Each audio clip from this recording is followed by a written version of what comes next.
aula de treinamento físico, dia 10 de setembro, tarde, né, aula da tarde, parte 2.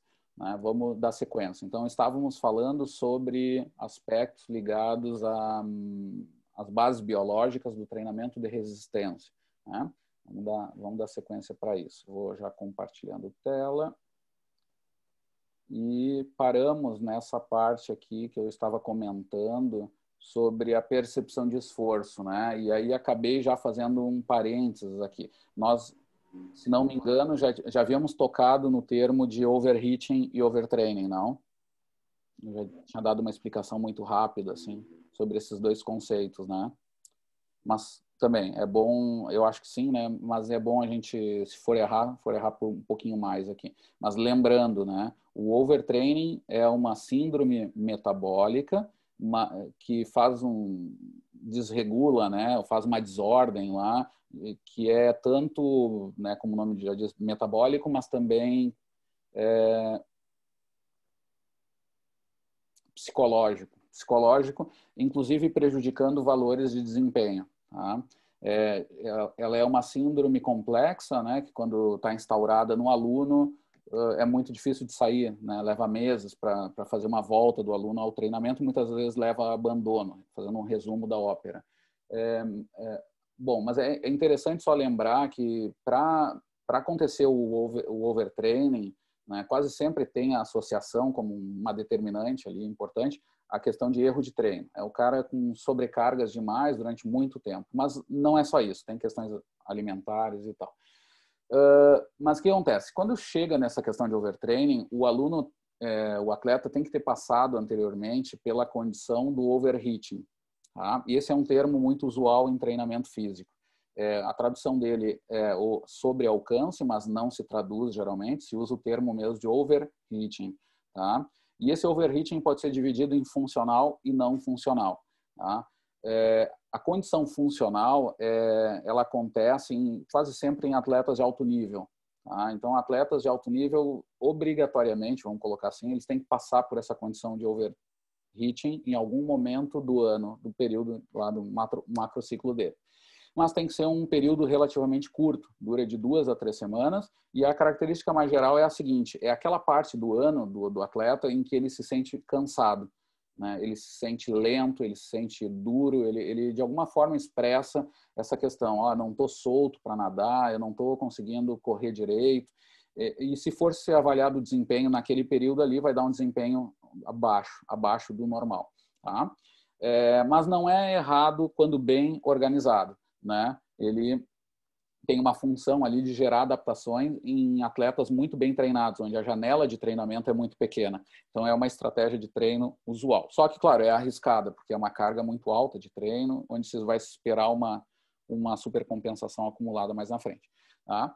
Quando se passa esse período, né, e se continua aí sim errando o treino, por falta de periodização direito, ou erro de periodização, aí começa a ser não funcional. Então, saindo dela, tu já não vai ter um retorno bom, tu não vai ter a supercompensação acumulada lá. Tá? Então, esse é o sinal de que a coisa não funcionou. O desempenho dele naquilo que estava treinando não deu um salto de qualidade. Pois bem, o risco disso, ligado à carga de treino, é o que eu tinha falado lá no início do semestre, ligado a TRIMPs, etc. E as melhores marcações são, pessoal, com as questões das escalas de percepção de esforço. Tá? Então, em parte, está justificando isso que a gente viu nessa figura aqui no final lá da parte 1 da aula. Tá bom? Vamos lá, vamos dar sequência. Essa próxima figura, pessoal, ela vai me dar o seguinte, percentual de melhora de um treino de resistência geral. Tá? A gente chamava muito lá de aeróbico. Né? Então, resistência geral. Vamos dizer que são programas de caminhada e corrida. Tá?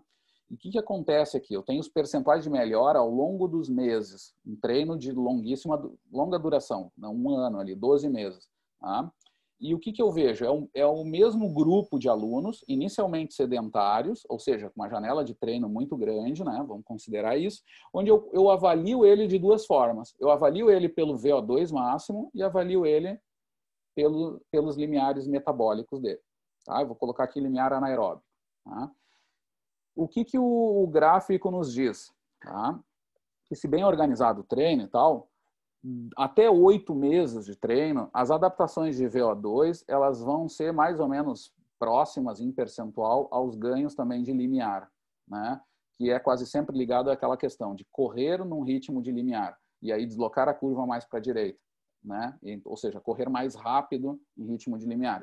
São essas melhoras, né? E o VO2 máximo, vocês sabem, né? É VO2, né? Consumo de oxigênio máximo lá do teste de VO2 máximo. Só que vejam só vocês, depois de 8 meses, e muitas vezes até antes acontece isso, mas aqui, para fins pedagógicos, depois de 8 meses o VO2 se estabiliza. Mas não significa que, se bem organizado o treino, eu não possa melhorar a minha aptidão cardiorrespiratória. Eu melhoro. Tanto é que o limiar anaeróbico mostra ali que no grupo continua melhorando.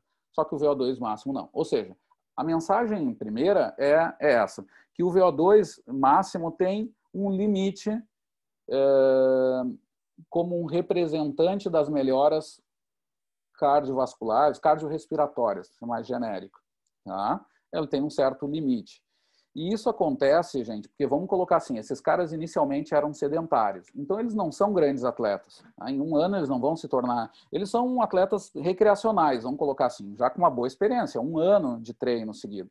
Tá? Mas o que esse gráfico está nos dizendo é que o VO2 máximo, depois daquele grupo mais inicial, o VO2 ele não é um bom marcador, inclusive de preditivo de desempenho de provas de longa duração. Tá? Então, também, aqui no caso, esses caras nem estariam fazendo prova, mas digamos que fosse o caso. Tá? O VO2 máximo não seria um bom marcador. É claro que eu tenho que ter um bom VO2 máximo para, né, ter algum sucesso em provas, mas ele não é um preditor, e a mensagem da literatura é isso, ele não é um bom preditor de desempenho em grupos homogêneos. Que significa, aí, claro, é um outro grupo que não é o que está colocado nessa figura. Mas, assim, quando tu pega por exemplo, lá, os 50 melhores atletas da prova de meia maratona da IAAF, tá? Se tu fizer uma correlação de VO2 com o tempo de desempenho desses 50 atletas, a correlação vai ser ridícula. Não vai ser boa. Né? Alguém poderia esperar, não, quem tem mais VO2 máximo pode ter mais chance de ganhar. Não, já se sabe há muito tempo que em grupos homogêneos, esses 50 primeiros, mesmo sendo muito atleta, eles estão na mesma condição, são caras de muito alto nível, as diferenças são muito pequenas entre um e outro, né, de desempenho. O VO2, ele não isso já se sabe há mais de 30 anos, não é um bom marcador disso. Aí eu vou precisar de outros marcadores de desempenho, né, da aptidão cardiorrespiratória, que são limiares e economia de corrida. Tá? E essa tríade, VO2 máximo como base, mas depois limiares e economia vão ser os principais determinantes de desempenho do ponto de vista aeróbico, né? Nesses exercícios de resistência geral aí que a gente conhece, que é remo, natação, corrida, por aí vai. Tá? Muito bem. Então, a mensagem da figura é essa. Então, por isso que também a gente julga que é melhor também a gente avaliar o treino, quando possível, pelos limiares. Mesmo quando são testes de campo, como é o caso do teste de Concone e o teste e a velocidade crítica, que eu consigo determinar em campo. Né? Apenas com um cronômetro, com distância conhecida, eu consigo estimar a velocidade crítica deles, que tem relação com um limiar anaeróbico. Tá? Essa é a mensagem da figura. Segundo gráfico aqui, pessoal, agora o quadro é diferente. O gráfico ainda mostra a mesma coisa, percentual de melhora ao longo do tempo, né, ao longo dos 12 meses, mas aqui eu tenho uma diferença. Aqui eu tenho 2 grupos treinando, tá? 2 grupos que começam, o grupo, na verdade, é um tempo controle, eles começam 0, né? Claro, não tiveram nada de melhora, são sedentários, tá? E depois de 4 meses, esses 2 grupos são avaliados do ponto de vista da aptidão cardiorrespiratória e assim, especialmente dos limiares metabólicos, já sabendo que são mais sensíveis ao longo dos 12 meses. E qual é a diferença desses 2 grupos? São grupos que começam iguais, mas vão treinar de forma diferente. O que eles fazem, gente? Resumindo, o grupo aqui cinza escuro, tá? Que está aqui abaixo do LL, seria o limiar de lactato. Tá? Esse grupo vai treinar especialmente com métodos contínuos extensivos. São métodos que envolvem, não tem intervalo, são aqueles treinos de 30 minutos, 40 minutos, na mesma intensidade, com volume alto, né? Intensidade baixa, relativamente. Enquanto que o outro grupo vai estar equilibrado na carga total, mas invertendo a lógica. O outro grupo, acima do limiar de lactato, o que eles vão estar fazendo? Eles vão estar treinando com métodos intervalados, tá? Mais intensivos do que extensivos, né? Ou seja, eles vão treinar com um volume bem menor do que o outro grupo, mas com intensidades maiores, né? Compensando isso. E a carga total vai estar equilibrada dessa forma, tá? E o que se observa, pessoal? Resumindo, é que o grupo que treinou mais contínuo, o cinza escuro, vai ter ganhos semelhantes nos primeiros 4 meses a quem treinou intervalado, com maiores velocidades, por exemplo, em programas de caminhada e corrida, né? Maior intensidade, né? Só que depois dos 4 meses, esse grupo que só treina contínuo, ele dá uma estabilizada. Vejam que os valores não mudam até os 12 meses, né? Enquanto que o grupo que treinou intervalado continua aumentando. E aí, sim, aparece vantagem de se treinar intervalado em caras que já são treinados, porque no caso aqui do 4º para o 8º mês, né, quando chega no 8º mês, é porque já eles começaram, a melhora é sempre em relação ao período anterior, né? Então, essa melhora ela começa a aparecer, tá? E aí se vê uma necessidade de uma maior intensidade. O grupo contínuo tem um erro de treino aqui, resumindo, né?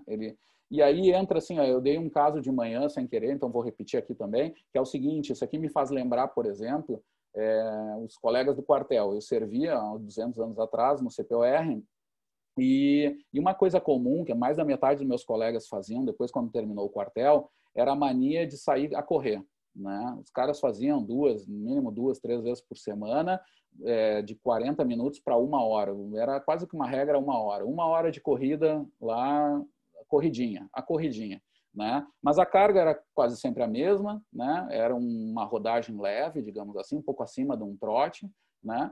Nessa hora aí. E muitos, acho que fazem até hoje isso, tá? E a gente sabe de gente que faz isso, muita gente que vai querer fazer caminhada no final da tarde, aí tu conhece lá o tiozão lá que faz há 5 anos, 10 anos que faz a caminhada dele, que até é difícil, né? Porque manter o mesmo treino sempre é sacal, né? Mas tem gente que faz como rituais e aí tem as motivações internas de treino, né? Mas, de qualquer jeito, para todos esses caras, mesmo atingindo os níveis mínimos de exercício, atingiu o ponto de corte lá do estudo do JAMA para tal grupo, com tal comorbidade, a mensagem do ponto de vista do treino, que esses caras não estão treinando corretamente. É como eu falo assim da metáfora do serrote. Os caras usam o serrote do exercício, como a Mariane está aqui, né? Eu sei que ela é da região mais das colônias, né? Do uso do serrote mais comum, né?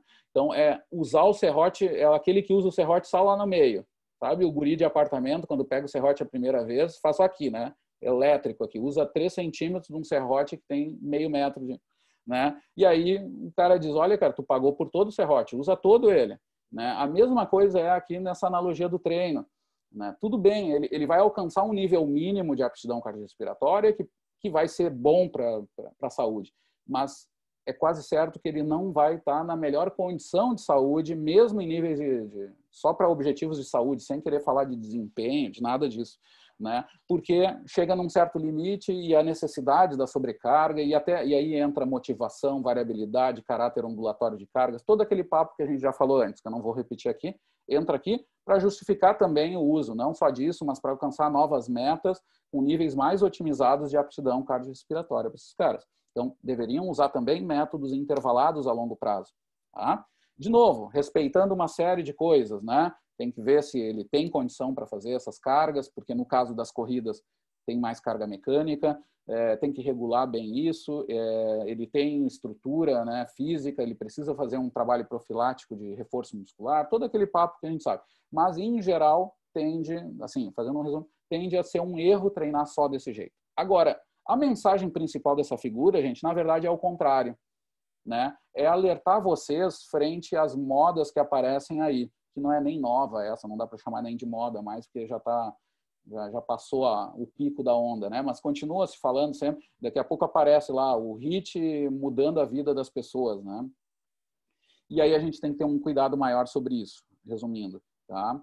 Uma leitura desse gráfico vai dizer o seguinte, que não tem porquê pegar um aluno iniciante, que quase sempre tem sobrepeso, quase sempre não tem uma boa estrutura musculoesquelética para suportar aquelas cargas mecânicas, tá? No caso de caminhada e corrida, e começar com esse cara que faz 30 anos que ele não sai da cadeira dele, a treinar em alta intensidade, a fazer tiro louco, né, na praça, lá na inclinação mais infernal que tu achar, não sei o quê, e fazer o tal do HIIT lá, né, esses métodos aí. Bom, quase sempre não há motivos para isso. E aí, fazendo um resumo, gente, assim, ó, pensando, de novo, eu vou falar do geral, assim, colocar um aluno iniciante no campo da saúde a fazer HIITs na primeira semana de treino dele, quase sempre é um erro de treinamento. É não entender bem de treinamento num plano maior, é não entender... Claro, pode ter a exceção da exceção, mas vai ser sempre para confirmar a regra. A regra geral é que eu vou ter que regular as coisas, vou começar mais com volumes um pouco maiores, vou dar tempo para as estruturas suportarem melhor as cargas, como eu falei, né, das cargas mecânicas lá, de 2 vezes a 4 vezes o peso corporal, e por aí vai. Né? E mostrando que, e aí vem a questão, gente, tem um monte de achado aí que quase sempre são de nível de hierarquia de evidência mediano ou baixo até, mostrando que, olha lá, em 4 semanas o HIIT melhorou mais a rebimboca da parafuseta do ciclo de Krebs do MCT4 em relação ao treino contínuo. Muito desses estudos têm problema de organização de treino, que já ao longo do semestre a gente vem falando, vem alertando desse modelinho quadrado de estudo, né? E o mundo real não é 4 semanas, né? É maior. Mas tudo bem, a gente tem que também considerar isso aí como uma informação importante, mas muitos estudos também mostram que não tem diferença em caras inicialmente sedentários do fazer treinos contínuos ou intervalados. Quase sempre os ganhos são semelhantes ou estão em níveis de saúde que já são aceitáveis. São diferenças mínimas, clinicamente aceitável, detectável, todos aqueles parâmetros lá que a gente estuda do ponto de vista estatístico, né? Então, se tem poucos motivos para começar dando pau. Ah, gente, tem esses esquemas aí que o pessoal chama de smart, não sei do que, tem um monte de moda estranha aí, tem aqueles esquemas que quando me falam que tem eu já vi essa arquitetura em 1, 2 lugares, até fora do país, eu já fico com medo, quase sempre está aliado a coisa bem ruim, assim, do ponto de vista de treino, né? Mas eu posso me enganar também, tá, gente? Então não é generalizar todos os casos. Mas tem lá aqueles negócios lá que os caras entram, que é tipo uma baia, assim, tem o brete que nem dos bichos lá da campanha lá, né? O cara entra por um lado e ele faz todo o circuitinho dele lá, e o circuitinho dura 15 minutos. E o negócio é esse, né? Olha, em 15 minutos tu vai resolver o problema da vida, até o mal olhado tu vai resolver, né? E é um hit brabo daqueles, né? O cara começa tomando porrada e termina gritando, né? E aí, assim, gente, eu fico bem preocupado com esse tipo de prática, assim, sabendo do homem médio brasileiro, assim, trazendo para o nosso mundo, né? Que é quase sempre o cara estressado, é o cara irritado com o trânsito, é o cara indignado com a situação que está, de tudo cada vez pior, os caras com muita doença mental, depressão, ansiedade, todas essas coisas que estão cada vez mais comum, e aí o cara chega para fazer o exercício físico dele em 15 minutos, né? Pô, às vezes um bom aquecimento dura no mínimo lá uns 7 minutos, depois um bom volta calma uns 7 minutos, e aí o cara treina 20 minutos, né? Tem algo errado do ponto de vista de saúde, tá? Vou trazer uma evidência para vocês, só para ilustrar isso, porque tem muita experiência, mas tem uma evidência, que é um artigo do Foster que ele fez faz alguns anos, onde ele estuda lá o método Tabata, ou Tabata, sei qual é, que é o que o pessoal que nasceu, foi muito aplicado no CrossFit, tá? No artigo mesmo ele trata dessa questão histórica e tal. Bom, ele vai aplicar esse método, que é um método, uma espécie de um HIIT, tá? Que dura uns 20 minutos, não lembro direito. E o que acontece? Ele vai avaliar também o prazer do exercício e a aderência do exercício. Obviamente, o prazer dá muito baixo, gente. Não sei se era tão óbvio assim, mas dá muito baixo. Tá? Depois ele mostra ali as marcações, as pessoas detestam, e aí eles dizem, olha, provavelmente no grupo onde foi originado funcionou bem. Eram os caras crossfit que não precisam ter muito estímulo externo, né? É só botar as roupas de Rambo lá, acho que já meio que tô brincando, tá? Com todo mundo que faz, que tem um monte de gente fazendo trabalho sério e tal. Mas é um outro grupo.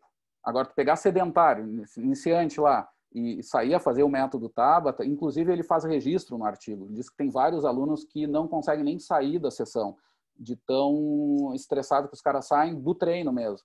Porque é porrada, porrada, porrada, termina, vai embora, 20 minutos. Não, os caras saindo se sentindo mal. Então, tem vários registros disso. Que, obviamente, não faz uma recuperação boa. Tem aquelas coisas básicas de treino que a gente sabe, né? Que tem que ser seguidas. E eu indico isso também. Me chama a atenção no campo da saúde isso. Claro que tem que otimizar, porque os caras não têm tempo hoje para fazer, etc. Mas tem que ver bem até onde ajuda essas coisas.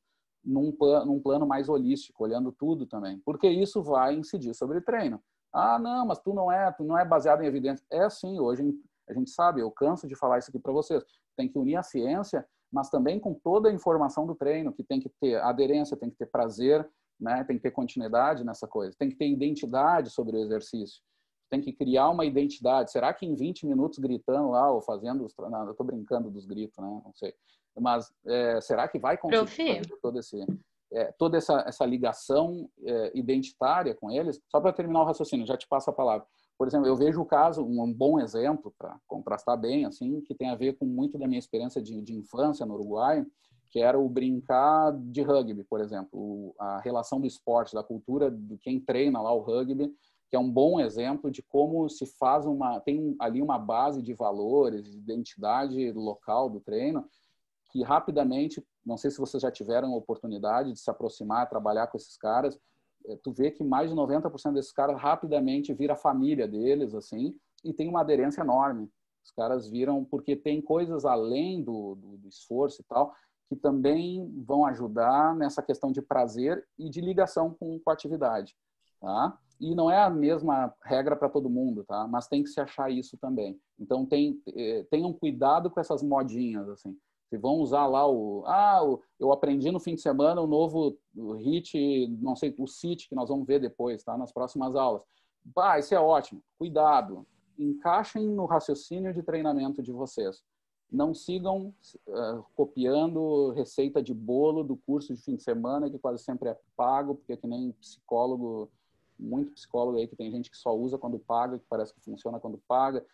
Tem que cuidar um pouco isso, né? Apreendam e insiram dentro do raciocínio de vocês. Tá? Fechei aqui o parênteses. Quem é que ia me perguntar? Eu.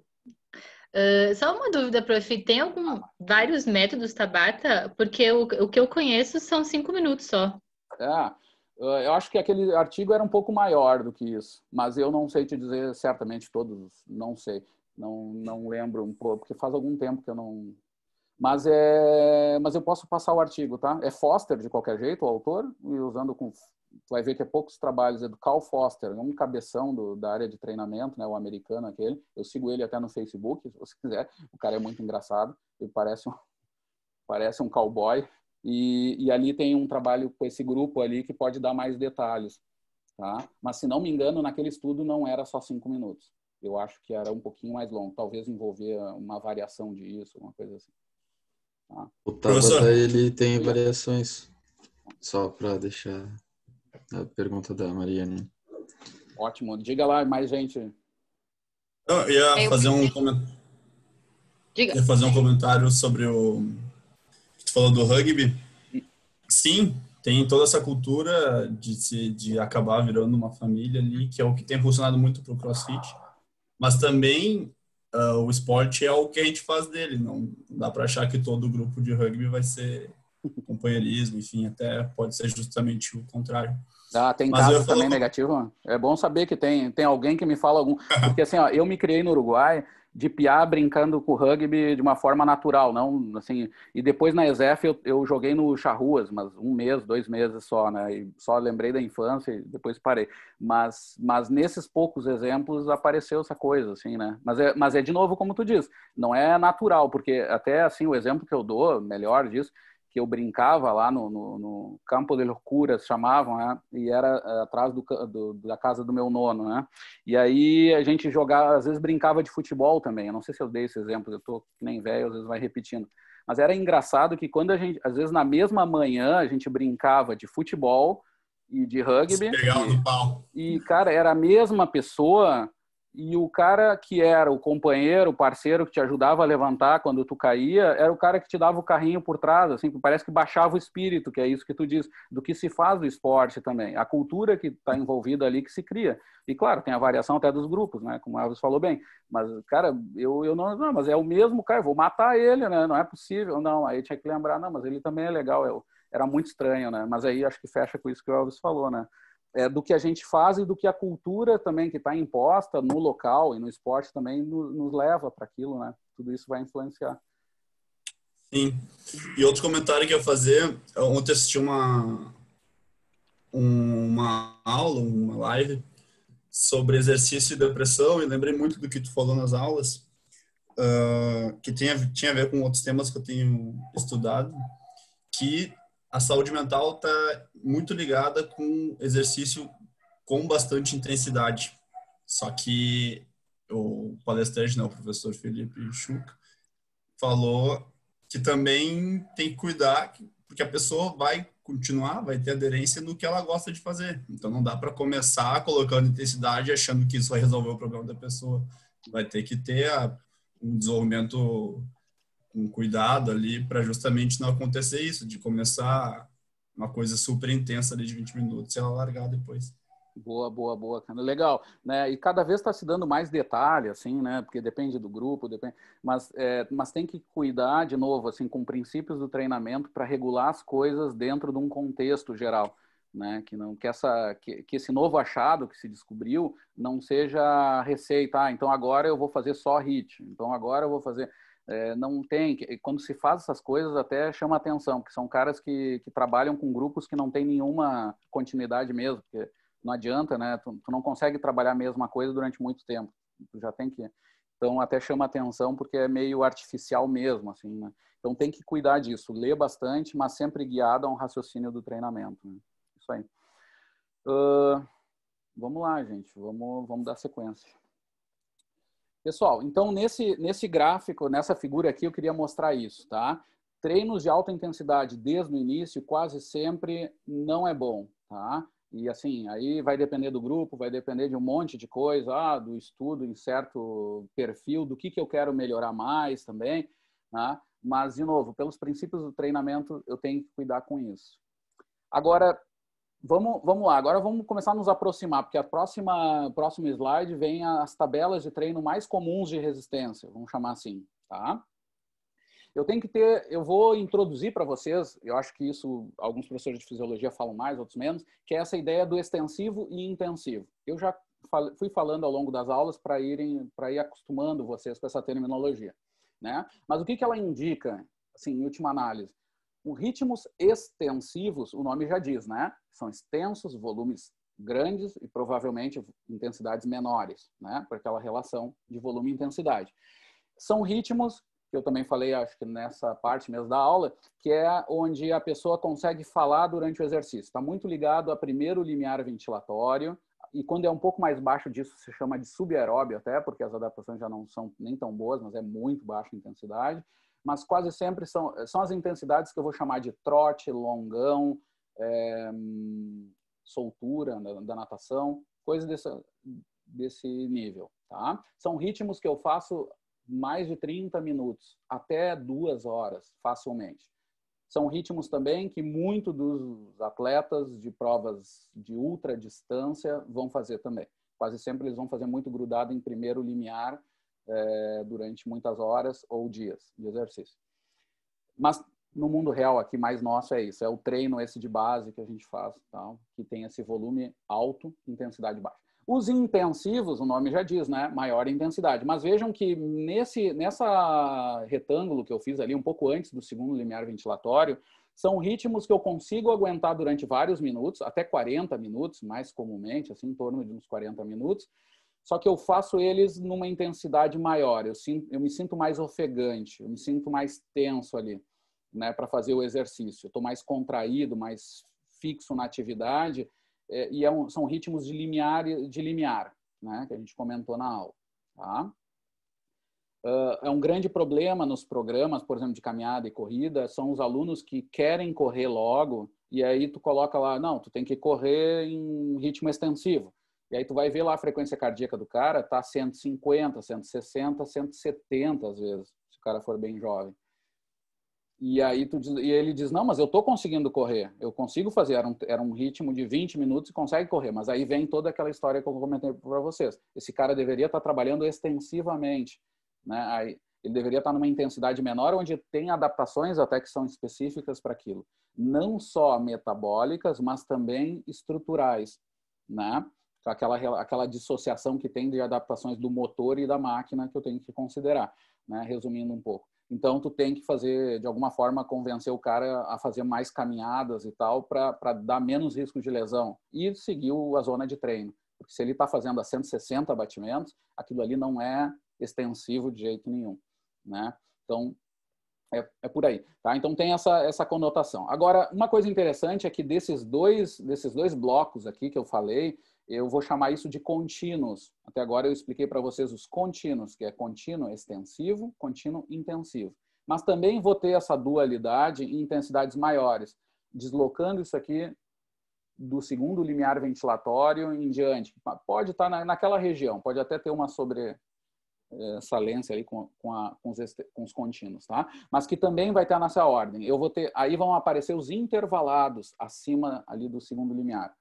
Eu vou ter os intervalados extensivos e os intervalados intensivos, tá? E é isso que nós vamos trabalhar agora nesse próximo slide. Então, só trouxe uma introdução aqui para a gente fazer uma apresentação da tabelinha, dessa parte de decoreba que eu comentei para vocês, mas tentando dar elementos que diminuam a decoreba, que vocês entendam a construção da tabela toda nessas relações de volume, intensidade, tempo de intervalo.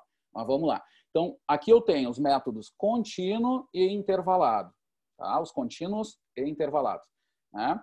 Vejam que de cima para baixo a intensidade vai aumentando, né? Então, eu tenho o contínuo extensivo, aí a primeira coluna de intensidade, e ali eu tenho os percentuais de frequência cardíaca máxima baseado no método de reserva.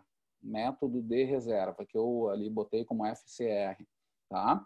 Então, é sempre importante, quando eu vou usar uma tabela de treino, eu saber como, se tem frequências cardíacas ali, como elas estão sendo calculadas, né? Se é baseado no método de reserva ou no método direto, tá? O que é isso, gente? Eu sei que dão um monte de nome para essas coisas, mas assim, ó, método direto, vamos para o mais simples.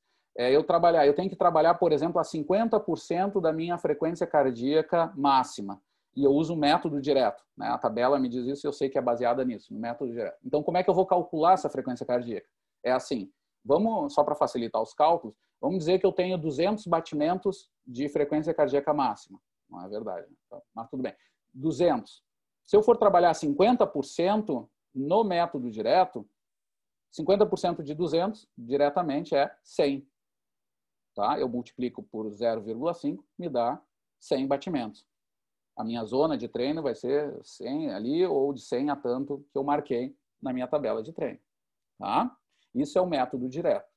Esse método ele é um pouco mais criticado, mas, bom, porque ele não considera a zona real de variação de frequência cardíaca, né? Ele vai considerar percentuais até de zonas que nem existem de treino, que são aquelas abaixo da de repouso, tá? Porque tu faz o método direto, é só um percentual da máxima, tá? Então, tem alguma diferença. Aí o que o pessoal faz? Bom, para ser mais exato, eu posso controlar essas cargas de treino usando o método da frequência cardíaca de reserva, tá? Que é usar um percentual, assim, conceitualmente, é ser um percentual entre a frequência cardíaca de repouso, ou seja, a menor frequência cardíaca de vida que eu tenho, e a frequência cardíaca máxima. Eu vou trabalhar num percentual dessa zona. Tá? E vou fazer uma fórmula matemática para definir isso, que é bem simples, tá? Que é frequência cardíaca máxima menos frequência cardíaca de repouso, posso até colocar entre aspas isso, máxima menos de repouso, tá? Vezes percentual de treino, vou escolher qual é o percentual ali, vezes, que eu vou colocar não em número percentual, vou colocar ele em fracional. Então, por exemplo, eu quero saber a minha frequência cardíaca de treino de 80%. Tá? Quero trabalhar 80% da máxima, né? Eu vou escrever ali vezes 0,8, por exemplo. Tá? Então, vou botar em números fracionais, né? ok? Mais frequência cardíaca de repouso. Isso vai me dar a frequência cardíaca de exercício. E vai me dar essa ideia gráfica que eu expliquei para vocês. Vai me dar só os 80%, vamos dizer que 50% de novo, entre a minha de repouso e a minha máxima. Então, digamos que a minha de repouso é 60, tá? E a minha máxima é 200. Tá? O que eu vou ter ali? Vou ter 70 batimentos para cima, acima de 60. Tá? Então, vou ter 130 batimentos. Vai ser o caminho, 50% vai ser o caminho intermediário entre a de repouso e a minha máxima. Tá bom? Graficamente é isso, mas eu faço a equação ali para determinar. Na prática, eu uso aquela equaçãozinha e está feito o carreto. Qual é o problema de usar ela na prática de treino, né, pessoal?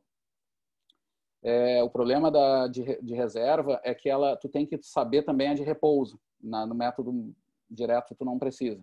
E determinar a frequência cardíaca de repouso não é tão simples quanto o pessoal acha que é. Tá? Aí eu conto também outra história, tipo velho, né? Só contando história, que é o seguinte: quando eu fui bolsista do professor Cru, o meu primeiro projeto de iniciação científica foi, resumindo, avaliar mais de 1000 pacientes, sujeitos, né?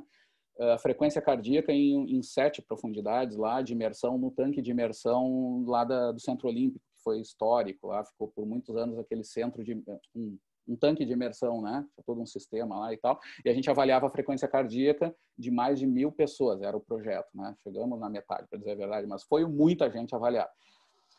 O que acontece? Claro, começavam com a avaliação da frequência cardíaca de repouso. E aí a gente via o problema que é, primeiro, que os frequencímetros são muito problemáticos. Aí eu já digo para vocês, assim, para controle de treino é muito difícil frequencímetros que não usam a cinta. Tá? Eu sei que isso encarece um pouco o equipamento, mas para ter frequência cardíaca de treino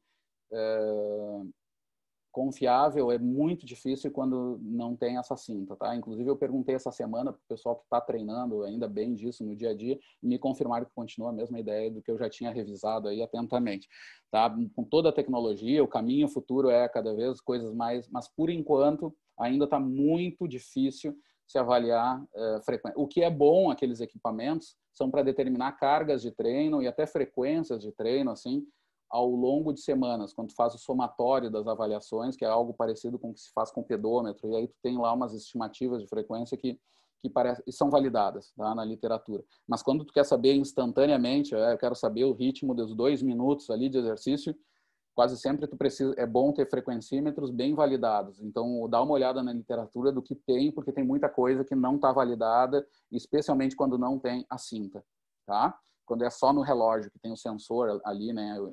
Não lembro agora infravermelho o que é o sensor. Eu, inclusive, já participei de banca só discutindo da análise desse sinal e tal, na engenharia, e tudo bem complicado, assim. Ele me dá alguns dados. Por exemplo, de variabilidade é mais aceitável até do que os dados de frequência no treino. Tá? Pois bem, voltando para cá, pessoal. Então, eu posso avaliar desses 2 jeitos, mas a frequência cardíaca de repouso é problemático, né, que eu estava falando para vocês. E aí, nesse caso lá que a gente coletava lá com o Cru, tinha um caso seguinte. Primeiro, o aluno vinha caminhando lá da Ipiranga até a piscina e não adiantava 10 minutos de repouso. O cara continuava com a frequência cardíaca alta e não dava. Outro problema, a gente avaliava tudo na piscina. Então, por exemplo, o pessoal andava com pouca roupa. Então, passavam as gurias com um bustier, com 2 partes.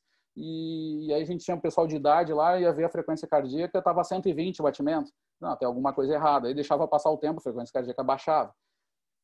Então, tem que ter muito cuidado com a técnica da medida, tá? Ela também pode acarretar em muito erro. Inclusive, com meus alunos, às vezes a gente combina, assim, quando não tem como fazer isso, a gente estima essa frequência de repouso em base das condições dele, que é um pouco o que os frequencímetros usam até quando tu indica que o cara é destreinado ou não ali, e aí ele faz uma rede neural ali para estimar várias coisas, gasto energético e tal. A gente faz, não é rede neural, mas a gente simplesmente diz, ó, se esse cara é triatleta, tá treinando há anos, bota lá em torno de 60, e mesmo que tenha erro, bota em torno de 60.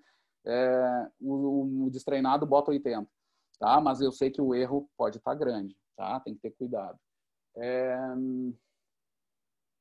E outra coisa, a própria medida de frequência cardíaca máxima, que se usa para os 2 métodos, tá?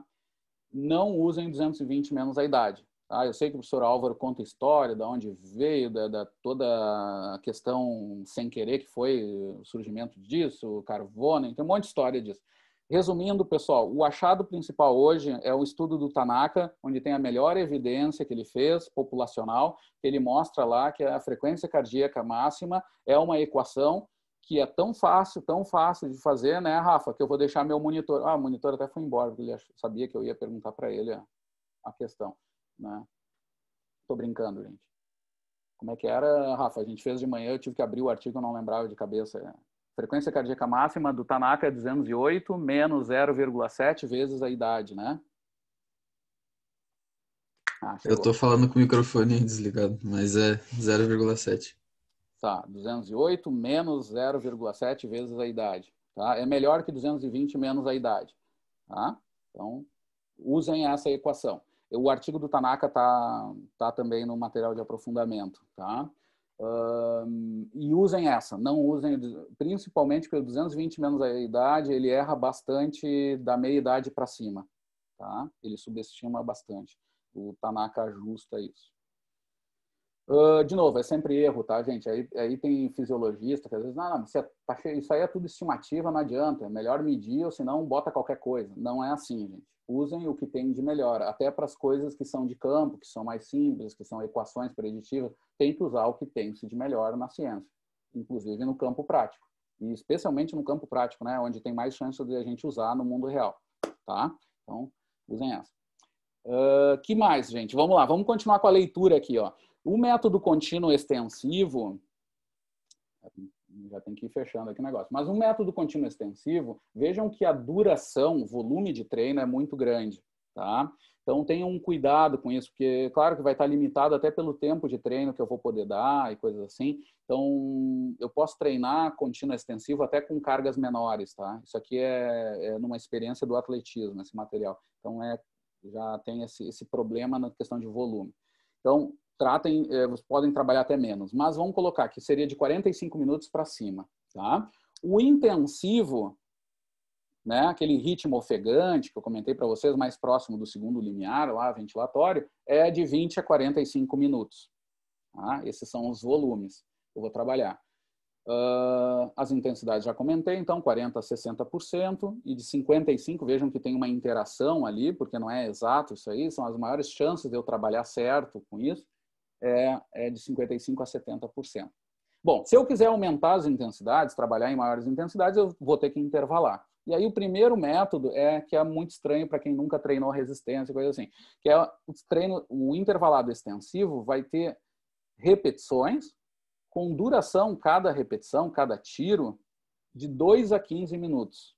Isso é muita coisa. 15 minutos é tempo demais para um tiro ou uma repetição. Tá? Mas pode ser que aconteça. No mundo real, quase sempre se treina um pouco menos. Assim, eu digo mundo real, gente, é da saúde para alunos que não são atletas. Tá?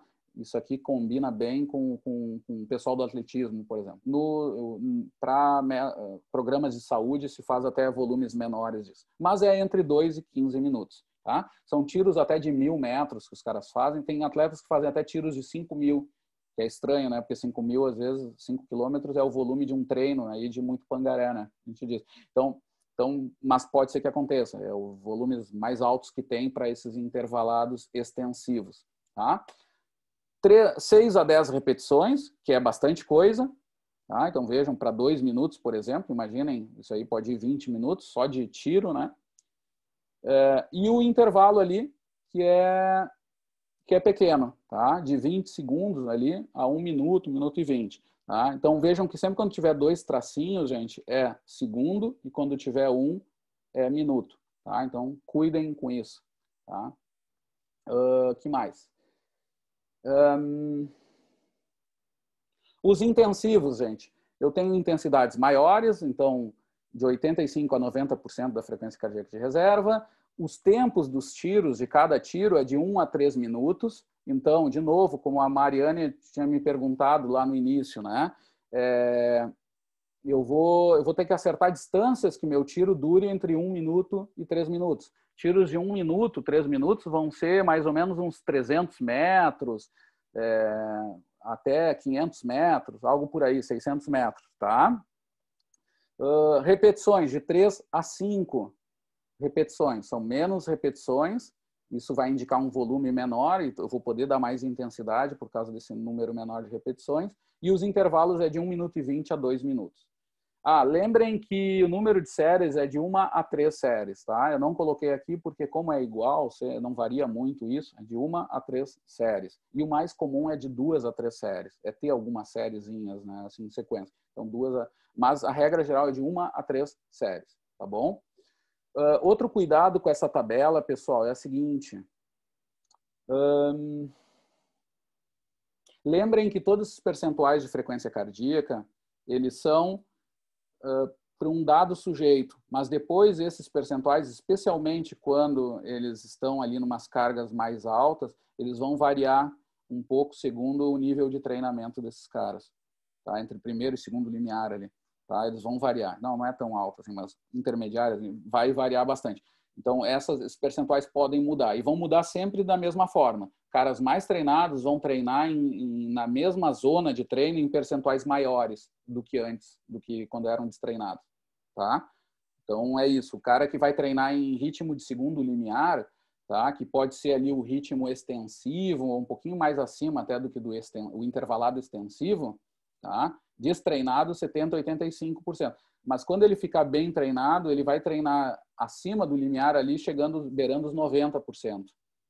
Tá? Porque ele está mais treinado, ele consegue treinar naquele regime ali com frequências mais altas. Isso é uma adaptação geral de treinamento. Tá?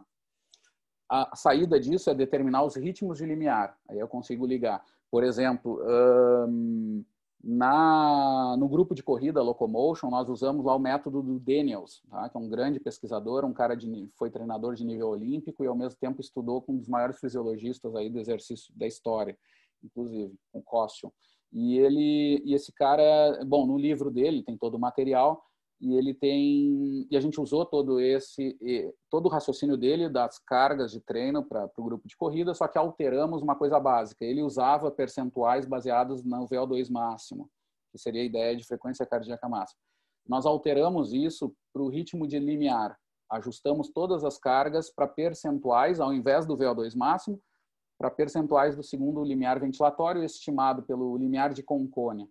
Tá? Então, a gente tem esse teste, acreditando que ele é mais sensível. Na prática, está se confirmando, embora não tenha estudo assim, que mostre desse modelo exatamente. Mas a gente está fazendo isso e está dando excelente resultado. Tá? Mas aqui eu tenho o raciocínio geral. Vejam que tem as características de volume e intensidade. A intensidade vai aumentando, de cima para baixo vai aumentando, o volume vai diminuindo. Tá?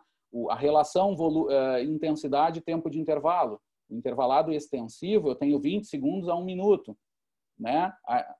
A intensidade é relativamente mais baixa, é extensivo, né? É baixa, o intervalo é baixo.